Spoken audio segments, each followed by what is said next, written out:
Good morning students. Physics की class में आपका हार्दिक स्वागत है। कल अपन ने विद्युत रश्मि देखा था। विद्युत रश्मि का स्ट्रक्चर, उसका डायग्राम और अब उसकी क्रियाविधि। देखो बेटा, जैसे ये एक कांच का जार है। इस कांच के जार के अंदर धातु की एक छड़ है। उस छड़ पर दो ये स्वर्ण पन्नियाँ लगी हैं। इन स्वर्ण पन्नियों के ऊपर एक चकती है। इस चकती के ऊपर जैसे ही अपन एक आवेशी छड़ लेकर आते हैं तो आवेश इस चकती से होते हुए स्वर्ण पन्नियों पर जाता है। अब स्वर्ण पन्नियों पर जितना अधिक आवेश होगा, इस पर भी एक समान आवेश, इस पर भी एक समान आवेश, क्योंकि दोनों पर समान आवेश है और इस कारण से एक दूसरे को प्रतिकर्षित करेंगे और प्रतिकर्षित करेंगे तो एक दूसरे से दूर फैलेंगे। ठीक है, तो इससे अपन को पता चलेगा कि आवेश की मात्रा अधिक है या कम है। इसके पश्चात कोई अन्य आवेशित छड़ लेकर आते हैं। सपोज दैट वो नेगेटिव है, तो उसको इस चकती से स्पर्श कराएंगे तो वो नेगेटिव आवेश यहाँ स्वर्ण पन्नियों पर पहुंचेगा। क्योंकि नेगेटिव और पॉजिटिव एक दूसरे को निरस्त कर देते हैं, तो इस स्वर्ण पन्नी पर और इस स्वर्ण पन्नी पर जो आवेश है पॉजिटिव, जो पहले से पॉजिटिव आवेश है वो कम हो जाएगा। कम हो जाएगा तो प्रतिकर्षण कम होगा और दोनों पास में सिकुड़ जाएंगे, जिससे अपन को ये पता चलेगा कि जो नई छड़ है वो नेगेटिव है। अगर पॉजिटिव छड़ को स्पर्श कराते हैं, क्योंकि पहले से पॉजिटिव है, पॉजिटिव छड़ को स्पर्श कराया तो यहाँ पर इस स्वर्ण पन्नी पर और इस स्वर्ण पन्नी पर पॉजिटिव आवेश की वृद्धि हो गई और वृद्धि होने पर इनका प्रतिकर्षण बढ़ जाएगा। फलस्वरूप इन दोनों स्वर्ण पन्नियों के बीच में फैलाव भी बढ़ जाएगा।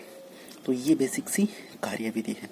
तो इसमें अगर अपन कार्यविधि देखें, स्वर्ण पत्र अत्यंत हल्के होते हैं तथा चालक के कारण वे बहुत ही स्थिर विद्युत बल का भी शीघ्रता से प्रभाव दर्शाते हैं। बहुत जल्दी फैलने लग जाते हैं, बहुत जल्दी सिकुड़ने लग जाते हैं। जब कोई आवेशी धातु की छड़ चकती से स्पर्श कराई जाती है तो छड़ का आवेश छड़ के माध्यम से स्वर्ण पत्रों पर पहुंच जाता है तथा स्वर्ण पत्र एक दूसरे से प्रतिकर्षित करने लगते हैं, वे फैलने लग जाते हैं। स्वर्ण पत्रों का फैलना चकती से स्पर्श कराई गई छड़ से आवेशित होने का प्रमाण है। स्वर्ण पत्रों का फैलाव आवेश के परिमाण के अनुपात में होता है।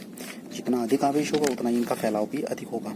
स्वर्ण पत्र विद्युतदर्शी के स्वर्ण पत्रों में इस प्रकार आवेश देने के बाद यदि कोई अन्य छड़ चकती से स्पर्श कराते हैं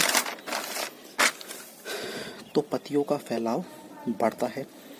तो छड़ पर समान प्रकार का आवेश होगा। यदि पत्तियों का फैलाव कम होता है और विपरीत प्रकृति का आवेश होगा तो फिर इनका फैलाव कम हो जाएगा।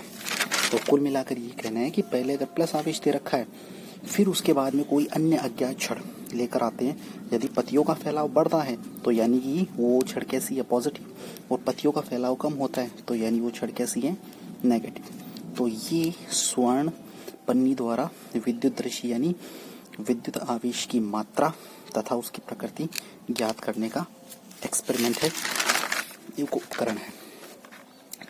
समय बर्बाद न करते हुए आगे देखते हैं। विद्युत आवेश का संरक्षण। संरक्षण का मतलब ये होता है कि वो चीज़ ना तो उत्पन्न होती है और ना ही नष्ट होती है, केवल एक रूप से दूसरे रूप में स्थानांतरित होती है। तो विद्युत आवेश का संरक्षण भी यह है। आवेश का संरक्षण वह गुण है जिसके कारण किसी विलगित निकाय का कुल आवेश नियत रहता है, अर्थात आवेश न तो उत्पन्न किया जा सकता है और न ही नष्ट किया जा सकता है। वह एक से दूसरे में केवल स्थानांतरित किया जा सकता है। तो विद्युत आवेश का संरक्षण, इसी प्रकार से विद्युत विभव का संरक्षण भी देख लेते हैं कि विद्युत विभव है ना तो उत्पन्न किया जा सकता है ना नष्ट, केवल स्थानांतरित किया जा सकता है। ठीक है, अब है नोट। देखो बेटा, एक समान आवेश तथा विपरीत प्रकृति, एक समान का मतलब है एक समान परिमाण का आवेश, एक समान परिमाण के आवेश तथा विपरीत प्रकृति के आवेश के युग्मों में आवेश को उत्पन्न किया जा सकता है और उदासीन भी। कहने का मतलब ये है कि एक पॉजिटिव और एक नेगेटिव दोनों मिलकर एक दूसरे को निरस्त कर सकते हैं। जैसे एग्जाम्पल में एक इलेक्ट्रॉन जो कि ऋणावेशित होता है और एक ये है पॉजिट्रॉन जो कि ई के ऊपर प्लस दिखाया गया धनावेशित होता है। दोनों जब मिलते हैं तो उदासीन गामा किरण का उत्सर्जन करते हैं। ध्यान रखना, गामा किरण है, इसमें कोई द्रव्यमान नहीं होता, ये केवल और केवल उदासीन होती है। इसका रिवर्स भी हो सकता है कि गामा है, गामा रिलीज करता है एक इलेक्ट्रॉन को भी कर सकता है प्लस पॉजिट्रॉन को भी।